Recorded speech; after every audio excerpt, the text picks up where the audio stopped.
Hi, my name is Precious, and one of my bachelor's of science is in psychology. Today, we're going to talk about the imposter syndrome and the brain. Have you ever achieved something so amazing only to feel like a fraud? Maybe you feel like you didn't really earn it and soon everyone will figure it out. So that feeling is more than just insecurity, it's actually called imposter syndrome. Neuroscience and psychology helps us understand what exactly is going on inside the brain and why do we feel this way. According to Clans and Emmis in 1978, imposter syndrome is a psychological pattern where individuals doubt their accomplishment and have a persistent fear of being exposed as a fraud. So this is despite the external evidence of their competence. Many people will attribute their success to luck or external factors. According to Bravata et al. In 2019, research actually shows that up to 70% of people experience imposter syndrome at some point in their lives. This is very common in high achievers,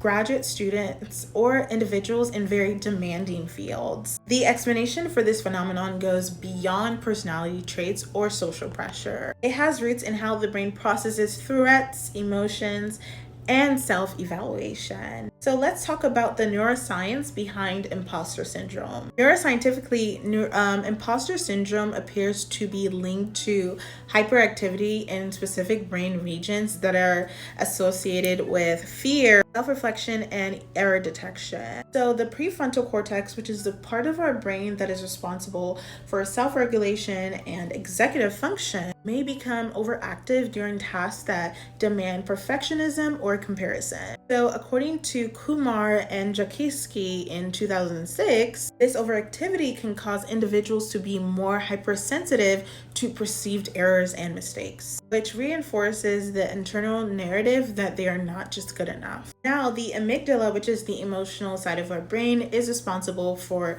processing fear. This is activated in response to perceived social threats. So when someone fears being found out as an imposter, their amygdala responds as if real danger is present, which causes a flood of cortisol, which is the stress hormone. According to Etkin et al. In 2011, this hijacks the brain's rational processing and can trigger anxiety, withdrawal, and avoidance. Now let's talk about the default mode network. This is active during rest and self-referential thinking. This may reinforce negative internal narratives. It contributes to the rumination, especially in individuals prone to perfectionism or self-criticism. Whitfield, Gabrielli, and Ford in 2012 actually stated that when unchecked, this internal chatter becomes a loop that biases interpretation of feedback or success through a lens of inadequacy. So when you think, I'm not smart enough or I don't belong here, this is not just a rational fear. It's a cognitive emotional loop that the brain is trying to use as a defense mechanism to avoid failure or rejection. Now, it may seem counterintuitive, but the more accomplished you are, the more likely you are to feel like you're a fraud. This can be explained by the Dunning-Kruger effect by Dunning and Kruger in 1999. This essentially states that those who know more tend to recognize the vastness of what they don't know. This increased awareness often leads to a greater self-doubt. So high achievers tend to operate in very competitive environments where comparison is always constant. These individuals are frequently surrounded by equally talented peers, which leads them to question their own uniqueness or their value. High achievers also tend to internalize success as external and temporary, while some may view failure as permanent and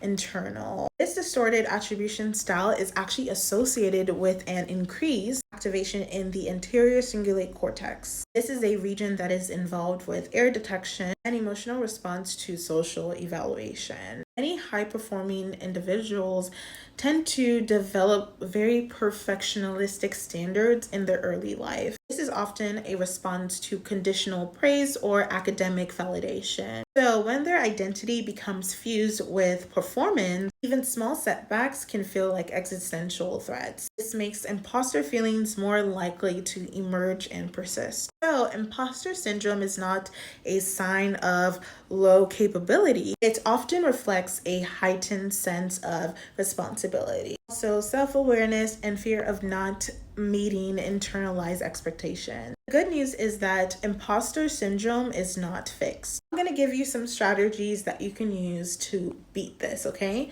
So the first one is label the emotions. So Lieberman et al. In 2007 states that naming your experience as imposter syndrome actually activates the dorsolateral prefrontal cortex, which regulates emotional reactivity from the amygdala. Second thing that you can do is collect objective data. Save emails, grades, projects, anything that confirms your value or anything that confirms your progress. This is so helpful because it helps counter cognitive distortion. It does this by activating memory pathways associated with factual evidence. The third one is connect socially. Rich et al. In 2003 is actually a study that shows peer validation reduces the stress response in the brain. It increases oxytocin, which is the bonding hormone. Last step is measure growth, not perfection. So neural pathways strengthen through consistent reinforcement. Focusing on progress over time actually rewires the brain towards self-compassion and resilience. If you've ever felt like you're pretending to be capable,